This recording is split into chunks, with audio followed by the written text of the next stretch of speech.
All right, so last we left off, we did a table and we squeezed in to figure out that the slope approached 4 as I got closer and closer to this point, 2 comma 4.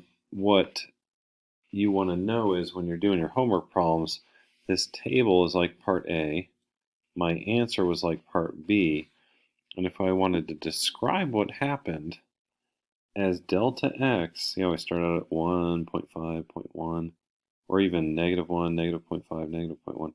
As delta x got closer and closer to 0, my slope got closer and closer to 4. So I was squeezing in on it. So now we're going to do what would be letter C on your homework problems. And basically, this is the fact that you don't need to have a table every time. We're going to do this with our algebra skills because it seems silly to have to draw a table every time.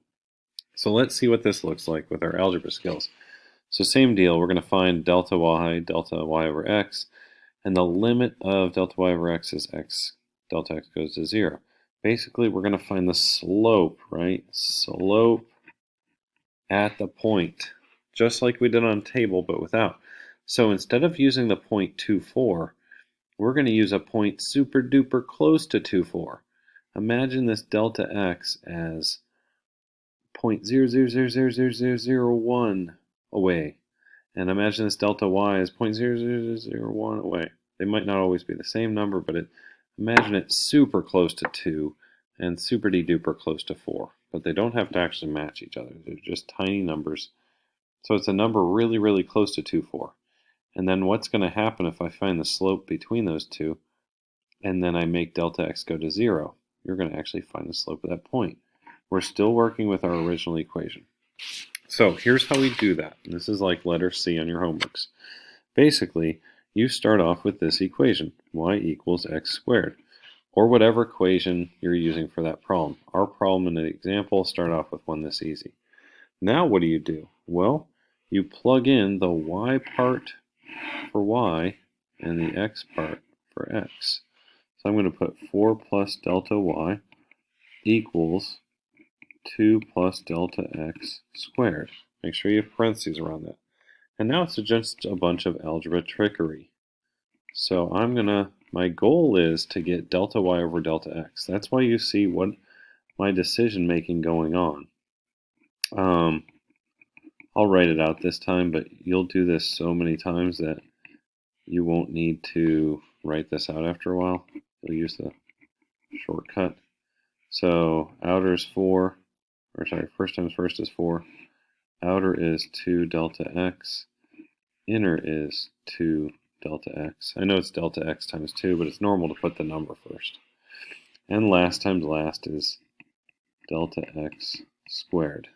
Put that in parentheses because you don't want it to mean something else. All right, so we foiled stuff. Now if my goal is to get change in y over change in x, my first goal is to isolate this guy. I just want to get change in y first. So I'm going to take away 4 from both sides, which is cool because that goes away. That should happen every time, by the way. If it doesn't, then you done messed up when you foiled. Do you notice these are similar? 2 delta x plus 2 delta x makes 4 delta x's. Okay, now I'm almost done because I almost have slope. After I got delta y by itself, the only difference between a delta y and slope, delta y over delta x, change in y over change in x, is I sure wish I could divide it by delta x. Well, you can, my friend, as long as you do it to every single piece. If I divide this by delta x, they cancel. If I divide this by delta x, it just kills off one of them. So my end result is 4 plus delta x. And now I want to know not what my slope is when I'm really, really close to the 0.24. I want to know what the slope is exactly at 2.24. So I'm going to say now the limit as delta x goes to 0 of this equation this expression. Now I'd plug in a 0 for delta x, and you'd say the slope as delta x gets closer and closer to 0 is 4. And that is confirmed by exactly what we thought of on the graph. The slope gets closer and closer to 4, the smaller and smaller your difference is from your actual point 2, 4. Alright, so that's like part C. Now let's do one like part D. So here's part D. Find a general equation for the limit as delta x goes to 0 of delta y over delta x for any point on the curve. So this is what's crazy. Do you know that in calculus you can find an equation that will tell you the slope anywhere on here?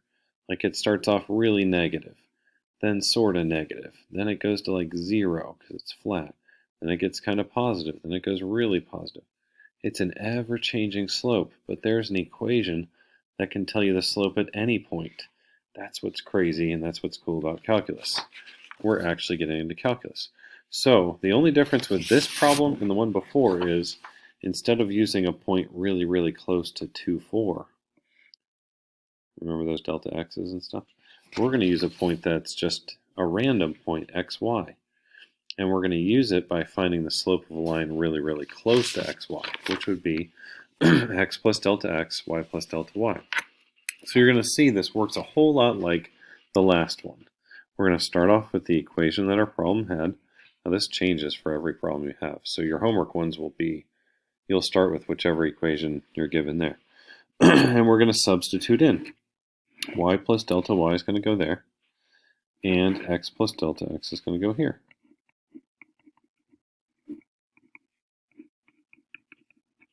It's a lot of x's, I know. Okay, so now I'm going to square that out. Oops. What do you get when you square this out? It's, well, there's a pattern for it. I'll pause this and put the pattern up real quick. Alright, so this is the pattern we're using anytime you have a squared. This was an Algebra 2 thing. It's called a special pattern. If you ever have a plus b squared, it's a squared plus 2ab plus b squared. I just want to speed this thing up a little. So it's x squared plus 2 times this plus the last thing squared. By the way, that would have worked right back here. Okay, because guess what? That squared is 4. There it is. 2 times delta x is 4 delta x. There it is. And last term squared is delta x squared. So this pattern works. I mean, it just saves time. All right, so now we're here, and this is a part where it's different. Because in last time, I had a 4 on the left and a 4 on the right, and I could just cancel off. Basically, when you look at this, the y is getting in the way. I sure wish there wasn't a y here. Because these problems are bad enough with the x's and delta x's and y's and delta y's everywhere. So if I could figure out something that I could replace this y with, what does y equal? Oh, hey, look at that. Y equals x squared. So would it be okay if I could plug this in right there instead of y? Well, yes it would. Because, well, this is a move you got to do every time. But you'll start to see stuff won't cancel off until you do. And it's a totally legal move. You're allowed to put a x squared in anywhere you see a y, just like I could put a y in anywhere I see an x squared. Now, you have an x squared on the left and an x squared on the right. I can subtract x squared from both sides, and I'm at this point.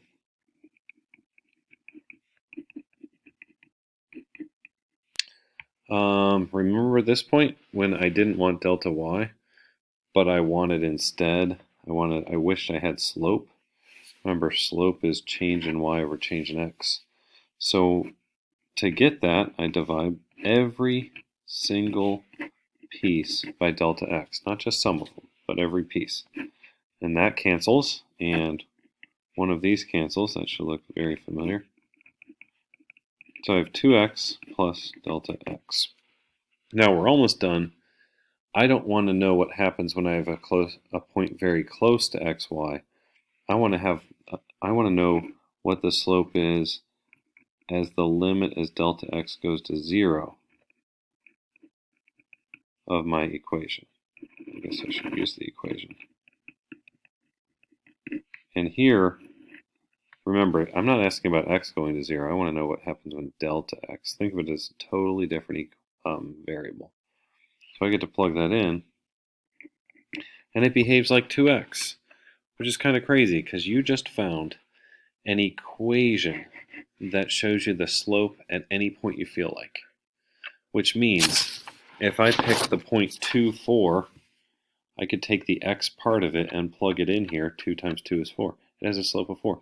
What's the slope up here at 3, 9? I don't know, plug a 3 into that equation and you get 2 times 3 is 6. I told you it was steeper. It has a slope of 6 right here. What about way back here at 1, 1? It's going to be a less steep slope, right? Guess what the slope is?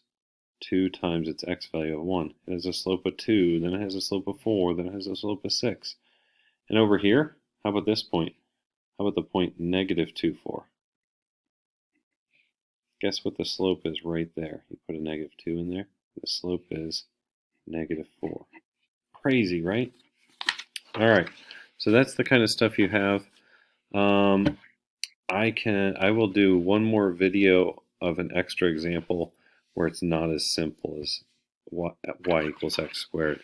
That way, if you get stuck on your homework, you can watch me do a different video. All right, signing off.